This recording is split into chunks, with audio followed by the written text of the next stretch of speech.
Bonjour à tous et bienvenue sur l'œil d'Ophidia. Hello and welcome everyone. Today, we are joined by our friend Matt Rogers. It's a bit of an impromptu conversation because we just asked Matt Rogers if he wanted to do a short interview with us, and he said, "Yeah, I'm available." So we jumped on the occasion, and now we're with Matt Rogers. Hi, Matt. How are you? Hi, hi. How you going? And thanks for reaching out. And the timing just worked out really well. I'm on holiday at the moment, so I'm not super busy. You reached out, I don't know, yesterday or something, and it just Yeah. worked out to just jump straight on. So yeah, you're really happy to be here. I mean, yeah, I didn't say hello to Pedro, so obviously hello Pedro, and that's Pedro. Pedro was in contact with you, and he said, yeah, maybe we can interview you, and you were like, yeah, okay, perfect, let's do it tomorrow. So that's it. It's an honor to have you today. You are one of the biggest names of the game, and it's a pleasure to have you on the channel.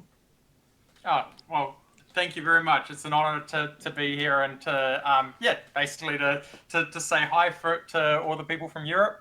Yeah. Yeah, I mean, you've met some of the players in France and in Europe. I mean, obviously, your name is known a lot in France because you're one of the legends of the game, if I can talk like that. But did you meet some of the players, and did you meet some of your fans in France when you were? I met you in Pro Tour Lille, and I see a lot of people were talking to you as soon as they had time, and they could take the opportunity to talk to you. So did you get a chance to meet the French community? Yeah. I met so many people from France and Lille, and that whole experience was amazing. And a whole lot of people that I had actually been talking to online as well, Yeah. and just kind of this and that from the very early days of Fab and when Fab was starting up in France. It was amazing, and just put faces to those names finally, and kind of be a part of that. Fab coming to Europe in a big way competitively with the Pro Tour. So it was an amazing experience. Is it not too much sometimes when people talk to you online all the time and every pro tour, every calling, people reach you out? It's not too much sometimes. Yeah, are you Oh, used to like your star your star status now? I wouldn't say I'm used to it. This is, but I would say that I'm kind of starting to understand more of how I'm supposed to navigate things. But yeah, like I mean, I've never been massively in the center of attention for on a big scale before. So it is new. It is something I am very busy. I do a lot of other things, and so it is always been a bit of a juggle to kind of juggle that time, and then especially at like professional events and stuff. I play with a team. I'm there to compete. Yeah. I'm there to try to do the best that I can. So trying to mix that in also with making sure I meet everybody, because I mean that is half the reason I'm there. I absolutely I love the communities around the game. It's what my whole life is kind of built around, and so I want to talk to people and meet people and everything as well. But I also have to try to balance it a little bit so I can kind of stay on my game as well, and Yeah. do as best as I can. Mm. So, since it is the beginning of the year, I'd like to ask you a question about your New Year's resolutions. I don't know if you do these and if you have New Year's resolutions related to Fab, to Flesh and Blood. What are your goals for 2023? Yeah, I mean, I'm kind of on one of the more classic New Year's resolutions at the moment, which is like just trying to get a little bit more fit and healthy. I'm on a keto Yeah. diet at the moment. Kind of the thing that everybody does, right? Like I'm just so basic, but Yeah, I do yeah, it too. I'm Yeah. Are you the I've kind of been guy doing that that. manages to keep their resolutions for the whole year? Have you ever managed to do it? No, absolutely not. I said, I mean, yes and no. I guess I set a lot of goals at the start of the year as well, and I keep on those. But in terms of like specifically New Year's resolutions, no, never managed to keep up with them. So Always the first like 6 or 8 weeks is good, and yeah. then after that it falls off. So I'm totally expecting that to happen with my whole keto diet and exercise plan and whatnot as well. But I think in terms of Fab, my goals are a little bit less ambitious than they were last year. I actually think I'm kind of scaling back a little bit this year. So I still want to play. I still want to, do well and play the Pro Tour and Worlds and everything like that.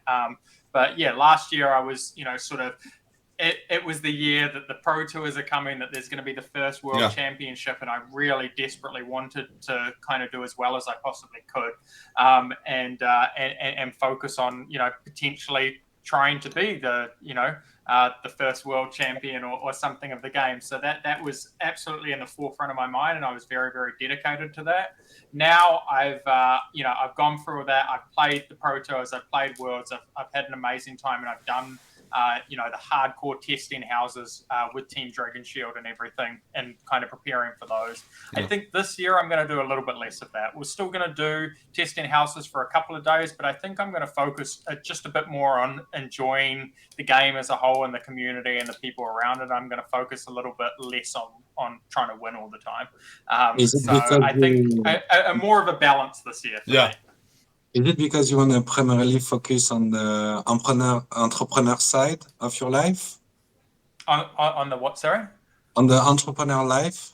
Yeah. So a lot of my focus this year is going to be Premier Card Grading, which is the business that I started, which is absolutely in this industry as well, so in the TCG industry. So yeah, I have a little bit less time to play if I want to accomplish all of the things that I want to do in 2023 in that company.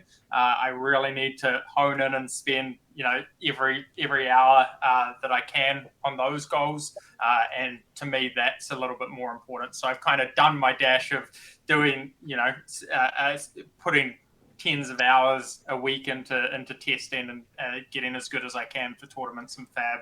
Now it's going to be a bit more about playing and just enjoying the community and just enjoying the game that I love, and focusing a lot more of that time on Premier Card Grading. Yeah.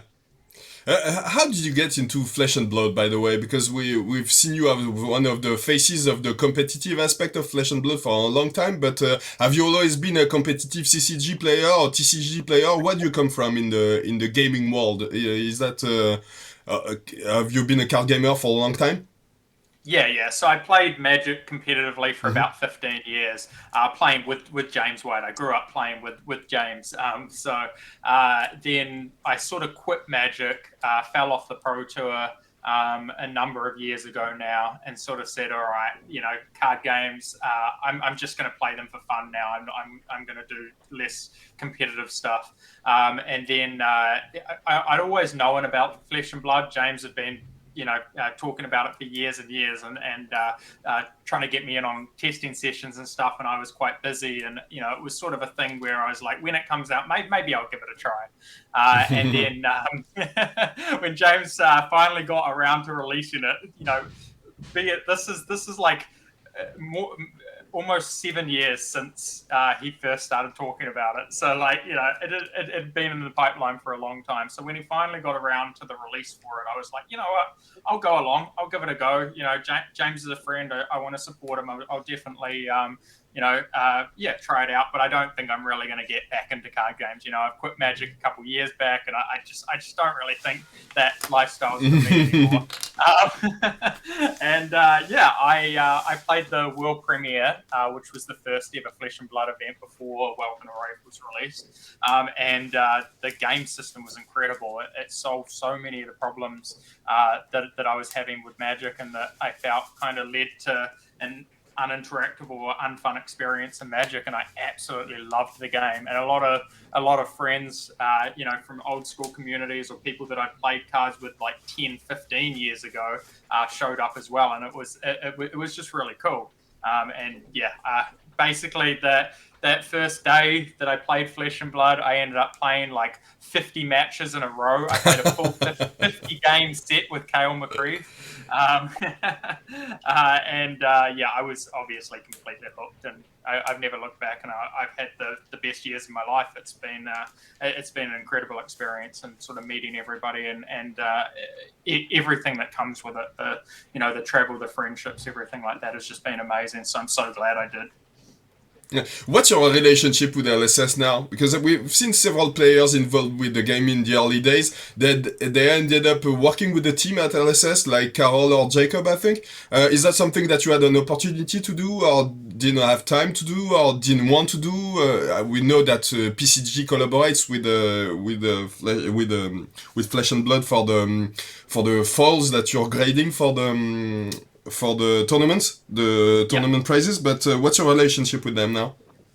Yeah, so I mean, from PCG's standpoint, we have a partnership with them, so we're like their second checkpoint process, QC process for a lot of their prize cards, and we grade or pre-grade a lot of the prize stuff, and that partnership's incredible, and it's been going really well. We've been helping to, kind of up the standard a little bit there as well, and I think that's been really, really positive. But in terms of my personal involvement with LSS, nothing. I've never been a part of the testers or kind of gotten involved with that. Honestly, I've just been too busy. The background, the back work of PCG started, kind of near the start of Fab. So any of those opportunities sort of came up. So I've kind of been really focused on that the last couple of years. So as James knows, I am very busy, and it's a hobby for me. So in terms of like developing or testing the cards or stuff like that, I was invited to some of the early stuff before the game was released, which I didn't have time to attend, and now I regret that. But I've never accepted to be involved in any of that sort of process. Okay, so going back to the beginning of the game, we've seen you as the Dash guy for a very, very long time. Was that always the case once she's been released? Because we've seen you play with Oldhim in big tournaments, but every time Dash is at least playable in the metagame, you go back to her, it seems. So I guess, she's your favorite hero, but what makes her so special? And has she always been special to you in your career as a Fab gamer, as a Fab player? Yeah, I think so. I played mostly Warrior back in Welkin Wraith before Dash came out, and Dorinthia was kind of my thing. I played like a little bit of Bravo, a little bit of Katsu here and there, but mostly Dorinthia. It was just kind of that interesting, bluff call mechanics and stuff like that. But as soon as Dash came out, it was everything that I felt the game was missing. A way to kind of set up a late game strategy and kind of sync resources and things that you can do now for payoffs later on, which I love in card games. I love anything that's kind of set up and a kind of longer game plan strategy, more like a chess game. And Dash was absolutely that in every way. So when I started playing Dash, I loved it, and I pretty much just played Dash forever until it wasn't good anymore, until I couldn't. At every opportunity that Dash has been good, I tend to jump back on her, and I'm playing her at the moment as well. So the hero is just absolutely my play style. I just love setting up an end game and kind of playing towards something, and Dash kind of gives me everything. I guess Oldhim is sort of like that in another way, and I have played Oldhim a little bit here and there when Dash hasn't been good. That's kind of my next fallback hero, because I do really like kind of the ice gaming things like putting your opponent's card back on the top, threatening frostbites, on hit effects, and trying to kind of control the game state using things like Crown of Seeds and stuff to be able to manipulate your deck a little bit and work towards the second cycle of your deck and set things up for later on in the game as well. So Oldhim bleeds into my play style a lot as well. So it's kind of those two heroes for me. So you've always been a control player in other games like Magic?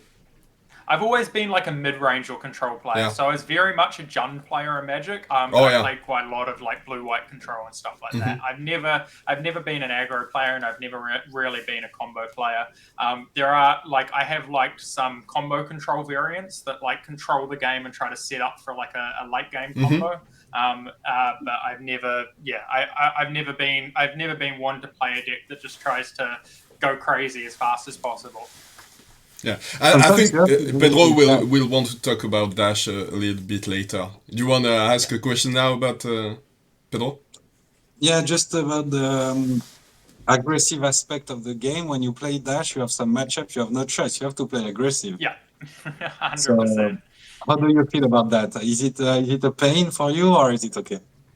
Yeah, I mean, like if I can't possibly beat them the other way, then I just have to do it. It's a pain, but it's like it's quite interesting, especially Dash now, where when you kind of transform over to the aggressive style Dash deck, like you have to for like the Fi matchup, for example, you're an incredibly aggressive deck, and like Yeah. you're like one of the fastest decks in the format at the same time. So it's it's quite a cool dynamic.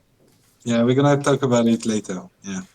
Yeah, the game has changed a lot in the last few years, and it basically we talked about it in a video with Pedro, but it basically exploded during COVID when no one thought it would be possible to play card games physically anymore. I mean, well, at least not the same. What do you think about the direction Flesh and Blood is taking game-wise? A lot more tournaments, incredible sets, a great community. How long do you think this blessed period will last? Because there's always a time when it's going so well that it can't last well. It can be going so well for a long time. So, yeah, what do you think of the direction the game is taking? Yeah, I think for the most part, most things are really positive. I think they've built a really strong foundation, and the way that they've done the different tiers of events and how things lead in and everything like that, I think is really really positive, and I think it creates a system that should likely continue to grow, right? That kind of hooks people in and gives people lots of paths and goals and things to work towards and ways to achieve and succeed and whatnot. So I think it's a really good foundational approach to organized play really and to TCG gaming. So I feel like, and I mean the game dynamics, it's still the best card game I've played by far. So I think in terms of the gameplay and the game dynamic and how close a lot of the games are and how how much it rewards correct decisions and how engaged it keeps you throughout the game. I think it's got a lot of legs. If they don't screw it up, I think that you and I will be doing another interview in 10 years' time talking about how much the game's growing. But how could they screw it up? Is that what's the most? Because we always talk about the positives, but is there something that they could do that would threaten the integrity of the game, like too much power creep? I think that's something that they've managed to avoid a lot. There's not a lot of power creep in the game, unless you count Starvo, but maybe it's one of the few mistakes they made along the way. Not too many of these problems, and it's I think the sets have been balanced a lot. What do you think about the? Yeah, I think the last few sets have been very balanced, Yeah. basically since Starvo. So yeah, I mean Starvo is a perfect example. That's how I think they can screw it up, is if they make too many mistakes like that, or consistently start making mistakes like that. The game operates on a very carefully balanced resource to output kind of ratio, and if you allow abilities that are effectively free that get too much value, Yeah. I think they just have to be very careful on that. There's a lot of risk, So, and so they have to continue to get that balance right. But as long as they're proactive with the ban list as well, and they're like, if we screw up, we'll just ban something, and as long as they are thorough and have high attention to detail when it comes to the sets and the testing and stuff, then I think they're in a really good spot. for Well, me, you. it's very, very unlikely that happens because the Dust Blade issue were not an issue at all. It was just banned very quickly, and there is no Before it issue. was even played, yeah. And on top of that, you have the Living Legend system, which make it a very good safeguard against power creeping because Starvo was so fast Living Legend that it wasn't a big issue for only a few months. People get a little bit frustrated, but very quickly it go to Living Legend and the metagame is safe again. Yeah. So I think it's pretty unlikely that if the game collapse, it would be because of power creep. I don't think so. Yeah, I think they have all the right tools in terms of like quick, effective bannings, and they're not wusses about it. Like they are prepared to just ban hammer things straight away, like Dustblade and the Living Legend system, Yeah. like you mentioned. I think they have all the tools to keep the balance right. And the good thing is that they admit when they make a mistake, they just say we made a mistake. It became a meme, but it's actually a Yeah. good thing. You know, they just say we made a mistake and we try to not do it again. Were you part of the crowd that was worried about Star Wars when it was first leaked? I mean, not leaked, but revealed. Some of the people were like, "No, it's gonna be impossible to play this. To use his ability is gonna be bad." And some people were really worried about it, like saying it's gonna be insanely good. Yeah, I mean, so between my sort of testing partner and I, when we saw Starvo, we kind of played around with a few lists of it, and we were doing some things with like Tome of Findow and all sorts of stuff, but Yeah. still with all of the elements, and we were starting to think, well, this deck is really powerful, so we didn't want to kind of jump up and down too much about it because hey, maybe people won't realize, and then we might be able to have this insane deck. So yeah, we definitely recognized that it was very very powerful, but we kind of stayed quiet on it and just sort of watched and saw how things would develop. So since you talked about your testing partners and more the more competitive side, maybe we can jump on the competitive part of the interview with Pedro. Yeah, my first question is, what do you think about the first competitive year of Flesh and Blood? I think it was pretty huge and not expected to be as good as it was. What is your point of view? Yeah. I mean, the whole kind of 2 years before that, that I was playing Flesh and Blood, I was kind of waiting for it to, I was like, is there going to be a World Champs? Oh, not this year. Oh, COVID's along. There's not going to be a World Champs this year either. And then it was just like, yeah, it was kind of waiting for that. Sort of scene where it blows up and goes international and kind of gets to the next level. And then when they finally announced that 2022 was going to be the year of a pro tour and a world champs, and then all of a sudden there was $1 million in the prize pot. It was like they really stepped up and really made a big game of it. All of a sudden out of nowhere, which was so cool to see. And I think they knocked it out of the park. I think they achieved really, really well in this year. I think there were some things that could have been done better. I wasn't a huge fan. I feel like there was a lot of missed opportunities with Worlds that could have been done a lot bigger and better, and kind of ideally a better venue and more of a celebration and more of a show of Flesh and Blood and where it's got to. So I think there was a few missed opportunities there, but I think the core-lanes were fantastic. I think the way they've done core-lanes and battle hardens and pro tours as a whole has been really, really positive. So I think their first year of proper or competitive organized play was 9 out of 10, just whacking it out of the park. I have heard a lot of complaint about the venue, but I can tell you, I have been playing like 25 Pro Tour in MTG, and the venue was really good compared to some of the places I have been playing Pro Tours. The Wi-Fi was perfect. The temperature in the US was nice, which is not like it was 10 degrees Celsius usually, and now it was really good. So no, I think the venue wasn't really beautiful, but it was convenient. Yeah, that's fair. What do you think about the metagame right now, and what will you play during the ProQuest season, and why is it Dash? I think that for reasons that you would know, I think the metagame is fantastic right now because yes, Dash is one of the best decks, and so I'm very happy with that. I think the metagame as a whole though is really good. We've got a couple of really strong aggro decks and sort of Fire and Briar. We've got some really quite strong control decks and Icelander and Oldhim, and then we've got quite a lot in the middle as well. So I think we're at one of the better meta games that we've had in this game so far. So I'm really excited about that, and I think the ProQuest season is going to be fantastic off the back of that. I intend to play Dash majoritively at the ProQuest, but I'll mix it up a little bit. Maybe I'll play some Oldhim. Maybe I'll even play some Icelander or something. Probably most of the time I will be playing Dash.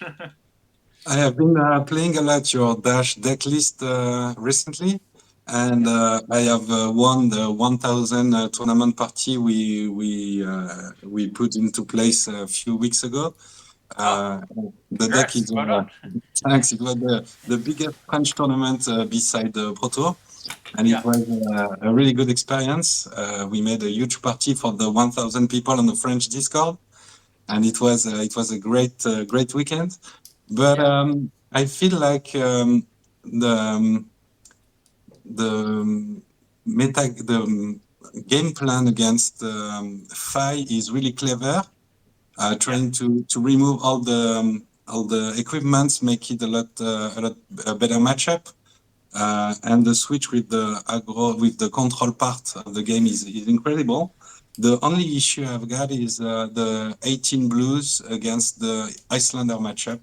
So I want to have your point of view and maybe tips for Dash players because there is a lot of Dash fan right now since Harpoon is released, as you know. Yes. So Yes. do you have any tips or a point of view regarding the blues against Icelander? Yeah, so I've gone up one blue now, so I play an extra blue versus Icelander now. But I think like the main thing is in the Icelander matchup, you have to be able to put on so much pressure early on. So you really want to come out of the gates, come out of the game quite aggressive versus Icelander. So if you're drawing hands with like three blues, like sure you're going to be able to prevent some of their damage, but that's not the game plan you really want to be on. If you're on the back foot and just preventing their damage, it allows them to maneuver the game much better and kind of set the things up early. Whereas if you put a whole lot of pressure on Icelander early on, they can't afford to set anything up, which means later on in the game, even if they do set up, they're going to be missing crucial pieces and they're going to be, you know, their deck's going to be a little bit of a mess. So you're going to be able to take advantage of that and probably, probably finish them off and end the game. So what I found the best strategy versus Icelander is I don't want to be preventing a whole lot of damage early on. I don't want the blues. I really want to be hitting red line, and I want to be pressuring their life total and not giving them any room to kind of get anything going. So you don't play any items and any defense reaction, I guess. I don't play any defense reaction, but I do play items versus Icelander. So I still want to get to a mid game point where I can pivot over to mid range, but where kind of to the mid to late game, I want to have a bit of an item game and play a little slower and more mid range. But in the early game, I want to be super aggressive. So in the late game, I'm going to have enough blues anyway because I've pitched them. I pitched a whole lot early, and then I've usually shuffled my deck with Spark. So once we get past the mid game, I'm going to have a good, kind of blue ratio of where I want it, even if I'm playing less blues. But in the early game, I desperately don't want to draw many blues because I want to be really aggressive. Okay, thank you. Regarding your career, you had during a long period of time, you seems to be invisible. You won every single huge tournament you participate.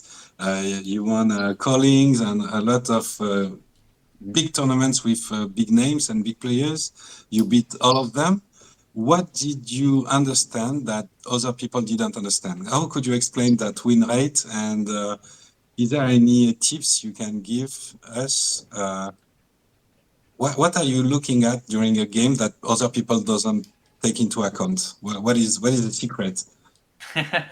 Yeah, I think in the kind of earlier on when I was just dominant and just winning just about every tournament I was playing, I think it was I very much had an understanding of the kind of math and value of a card and kind of game plan a lot better than most people. I think the game was still reasonably new in its first couple of years, and I don't think people really grasped kind of. I guess the math behind the game as well, the math behind the back and forward and what a card's worth and when you should be blocking and stuff, but also like things like deck density as well. So like, I was always very aware if my opponent has blocked with a bunch of red cards or attacked with a bunch of reds early, and I know that their deck is inherently a little bit weaker than it should be because they've gone through so many reds. And I'm always kind of taking note of things like that. So I understand that, what I understood quite well early on that I think a lot of people didn't was that, if I've seen a lot of reds, I know that my opponent's late game is going to be weaker than it otherwise should be. So I know I can play a little bit more aggressive, a little bit more defensively, right, and kind of bide my time to the late game. And I'm going to have better deck density than they are, so I'm going to go into the late game with kind of a more powerful deck. So I know, can figure out my best pivot point. And I think that's very much something that a lot of people hadn't really understood well at that time too, was kind of when and how to pivot a game and go from kind of blocking a lot more to much more aggressive attacking. So I think a lot of people play the game turn by turn and look at things and like, okay, well, I should probably block with this card because it's not amazing right now and it blocks for 3, and maybe I shouldn't block with this card because it blocks for 2. Whereas I feel, which is very much like a checkers mentality, right? Like every piece just does this, and this is kind of how to look at it. And I feel like at that time I was playing a bit more chess, while a lot of people were still learning the game and playing checkers. So they were playing turn by turn, and I'm playing kind of the game as a whole. So I didn't mind if I got behind a bit in the early game and then just blocked up until the mid game point, and then I know my deck density is better, so I can kind of pivot over to being aggressive, and I'm going to make up those points that I lost earlier on, and then and vice versa. Excellent. It's something that I wanted to talk to you about. I don't know if it's the don't be offended by that, but for a long time you've been known as the best, undisputed best player in the world, and there was really no question about it. And now recently there's been a lot of new names popping up, like Michael Hamilton, Pablo Pintor, Tariq Patel, I don't know, some of the best players in the world. Is that something that drives you to be considered the best again, the undisputed best again, or are you like okay, youngsters, now do your thing and get into the game, and I don't care about it and about being recognized as the best. Yeah, I mean, I'm not too fussed about people saying, Matt's the best in the world, or thinking that, or anything like that. That's not really what drives or motivates me. Absolutely, I wanted to be the best I possibly could, and I wanted to try as hard as I could, and then the chips fall as they may. But I was completely aware, that when I was the best for a long period of time, the game was still new. I knew that things are picking up in America and in Europe and stuff, and people are gonna go harder, and I'm gonna get overtaken. Realistically, I can't spend 40 or 50 hours a week on this game. I can't quit my job and just play Fab like Michael Hamilton was able to do. So I was completely understanding that I was never going to hold this. So for me, it was just about kind of just doing as well as I can, and kind of setting goals for myself and working really hard to achieve them.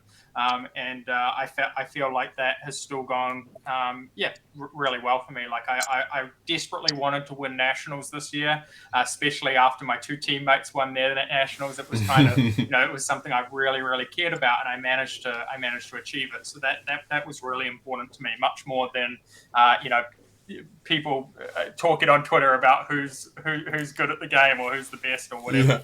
I'm not so focused on that. So and then I went into Worlds with a dedication. I really wanted to do well at that. And I didn't make top 8. I came 10th, which was a shame. But I think I played my heart out. And ultimately I did really well. So I was really happy with my performance there as well. And that's kind of what I'm trying to do, right? Like I want to set myself goals and then be really happy that I kind of gave it my all, or what was reasonable, and then chase after that, and not really kind of let what other people talk about me or whatever affect that. So who do you think, you don't have to answer the question if you don't want to, but who do you think is the best player in the world right now? I think it's such a hard argument. Yeah, I know, but if you had to talk about it, if you had to answer the question, who would it be? If we had a knife under your throat and we were like, talk to me, man. I mean, I don't think I can nail it down to a person, even though there is one person that won the world championship. Yeah. It probably should just be him. But realistically, I think that there's a lot of people that compete for that spot still. And I think there's some amazing players in this game. Obviously, as you mentioned, Tarek Patel, Pablo Pintor is just an incredible player. Michael Hamilton, and there's plenty more as well. So I think it's easy to say who. It's easy to like pinpoint a group of people and say, these are some of the best in the game right now. But yeah, pinpointing that down to one specific person and being able to sit here and say, I'm certain that this person is better than everybody else, I really can't still. Okay. I have one question about limited.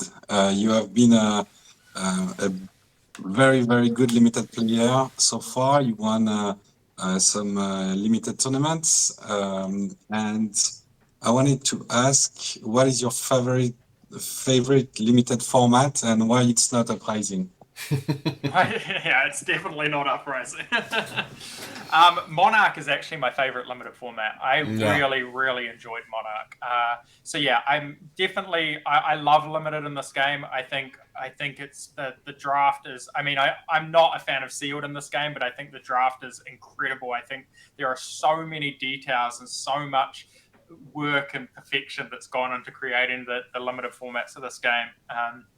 I think Uprising, there were certain misses in that. And I think that they probably needed a little bit more time and needed to come to some revelations, like maybe making all of the ice cards blue or, some things like that. I think there was a little bit more, and then Uprising was really close to being an incredible draft format, but it just didn't quite get there. So, but yeah, I think Monarch was an unbelievable draft format, and I think Welcome to Wraith was just an unbelievable experience as well. So, personally, I think there's so much going on in the Monarch draft format, and there's so many different archetypes and so much. Kind of ways that you can kind of maneuver a draft table in your spot and figure things out, and so much information as well, that I think it makes for a really, really great competitive draft format. So you prefer 4 draftable heroes than 3? Yes, definitely. Yeah. And what was your record in Uprising draft in Lille and World Championships? World Championship, I 3-0'd one pod and went 2-1 in the other, so I was 5-1. And in Lille, I 3-0'd one pod and went 1-2 in the other, so I was 4-2. So it was a pretty good results. Why don't you like this format if you manage to do well in the professional tournaments? Yeah, I mean, I think the format I guess it got a little bit stale for me. And as I said, I think they missed a few things. Like, I think it's very easy for your deck to be a complete train wreck. Like, the yellows just aren't very good in this format. And I think that's scary. Whenever I sit down in a draft pod, I'm really scared of the of the train wreck situation. And I also feel like in this draft format, that forcing is correct to some extent, whereas that definitely hasn't been the way in any other draft format. And I kind of hate games where, that take the strategy out of it. I think, it was evident in this format, to be honest, that, if you went into a draft format or a draft pod with the strategy of, I'm just going to force one hero, you're probably just as likely to win as somebody that wants to stay open, and probably more likely. Okay, interesting. I think that the win rate is changing a lot depending if you win the toss in Uprising, which wasn't the case before. Definitely that as well. I completely forgot that to add that, but that was one of the biggest factors too. Yeah. Okay. I have one last question regarding the competitive aspect of the game. How do you prepare, and how can you focus during professional tournament with all the people talking to you all the time? Well, I think people talking to me and stuff actually helps a little bit. So, I mean, I prepare, obviously, been doing like testing houses with my team, with Team Dragon Shield. And, we, kind of focus and build up all of the decks, do a whole lot of, really, kind of focus testing sessions on different things and drafts and stuff as well, and try to get to a really good place for a tournament. But during the tournament itself, Yeah, I like to think I take things round by round.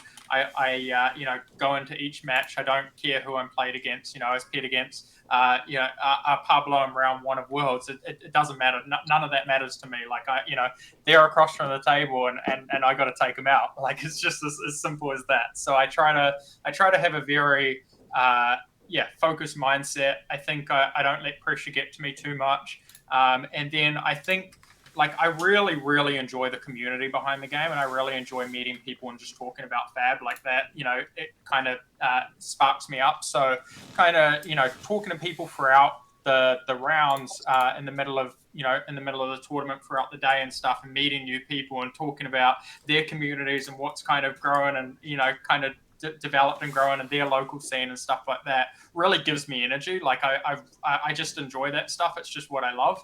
So it really kind of hypes me up, and I think that helps me a lot throughout the day as well. So I think it all mixes in quite well. Thank you very much. Well, I'll just ask you one last question. It's not going to be about the competitive aspect of the game, more about the design maybe. What do you expect and what you want to see in Outsiders? The game, the set is released in a few weeks. In 2 months. It's gonna be in March. Yeah. So yeah, it's gonna be 2 months. So what do you want to see? What do you expect to see? And what do you want to see? It's a two-part question. Yeah, so I expect to see some advancement on the current heroes and things like Ranger and stuff that hasn't been as competitive before. I expect to see Ranger specifically get a lot of support, I expect that there's not going to add too much of a new dimension to the game. So my expectation is that the metagame is really good right now and things are going really well right now, so they're not going to take big risks. I think that they're like if I was LSS right now, I'd be like, okay, I kind of want to keep things around about where they are. So I'll give some support to things that aren't doing as well, and I'll give less support to things that are, and try to, kind of maintain that balance without taking any big risk on kind of changing things massively. So, given how healthy the metagame was, if they were planning to release something that was quite risky and could be incredibly powerful or could be thing, I expect that they would have gone back to the drawing board and kind of pulled back a little bit on that. So my expectation is that it's going to be quite a balanced set. What I'd like to see is mechanologist support. I just want to see some more mech support, which probably isn't needed, but I think we're going to get it. I think we're going to get some things, but I'd like to see, it's not so much just support for the current deck or anything like that, but I'd like to see ways that the mechanologists can adapt a little bit more and kind of change a little bit more as well. So I'd like to see, them give mechanologists some tools to, kind of step out of its zone a bit more. Have you tried to build something with the construct, with the big mech in Dynasty? Yeah, I have. So I played one in Blitz for a bit of a fun event, and I managed to make the mech suit a few times and high octane and attack with it multiple times in a turn, which was a lot of fun. But yeah, in terms of classic constructed, I do still have some ideas and some stuff I'm working on with the mech suit as well. I think there are matchups where it can be worth having that as part of your strategy. But yeah, for the most part, just how Dash is right now is kind of, you don't really need to muck around with all of that sort of stuff when you kind of have great matchups throughout the board. What do you think about Hanabi Blaster and Arsenal Pass list? What do you think about that? The Hanabi Blaster. Yeah, I haven't found much success with that card. I think that you have to, things have to be going quite well, to get the value out of it more than, just normal pistol. And I think you have to be very, very aggressive. It has to be a very, focused, aggressive Dash deck to make use of that card, which isn't the Dash that I like to play. And when you say the mechanologist suits can be part of your strategy, what do you mean? Because you need to build around, you need a lot of hyperdrivers, so you cannot have a regular list that play the suit in a sideboard. It's not possible. You have to be part of it. Has to be part of your design, the main design of the deck. Yes and no. I think that you can play it as more of a sideboard option. Obviously, it means that you can't play normal headpiece in that matchup or whatever. But like at the moment, you use so many sideboard slots on defense reactions and extra induction chambers and purifiers specifically for Guardian matchups, right? So like you're already using like 8 slots or more of your deck just for that matchup, and I don't think it takes too many more slots from that to build a mech suit plan. So you could only do it if that was a sideboard plan for Guardian, right? Because you wouldn't be able to play the other stuff. But yeah, I think that there's a chance that it could be. But I'm going to be working on that a little bit here and there and see if we manage to get to something. But yeah, I think that for the most part, you're right. You definitely do need to build around it or whatever. But I think I wouldn't completely write it off as a sideboard strategy either. I feel like you can, if you don't need all the defense reacts and extra chambers for the Guardian matchup, then you do have the room to be able to do that.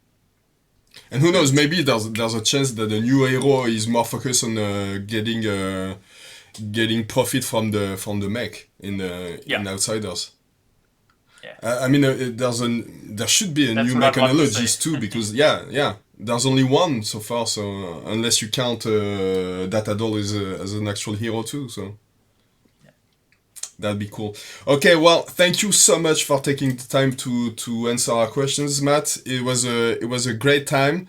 I hope we can talk again in 10 years, as you said earlier, and talk about how the game evolved and how PCG became one of the premier grading companies in the world.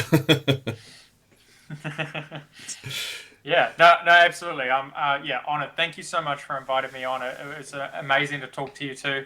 It's just really cool to kind of say hi to everybody in Europe and in France again.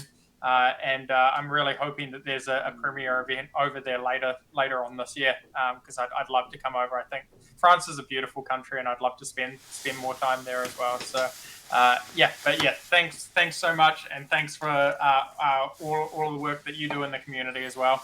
I hope people enjoyed having me on. Okay, cool. Well, thank you so much, and see you soon, I guess. Hopefully in France, and we'll follow you your next tournaments, obviously. Awesome. Okay, see you guys. Bye. Thanks, man. Bye.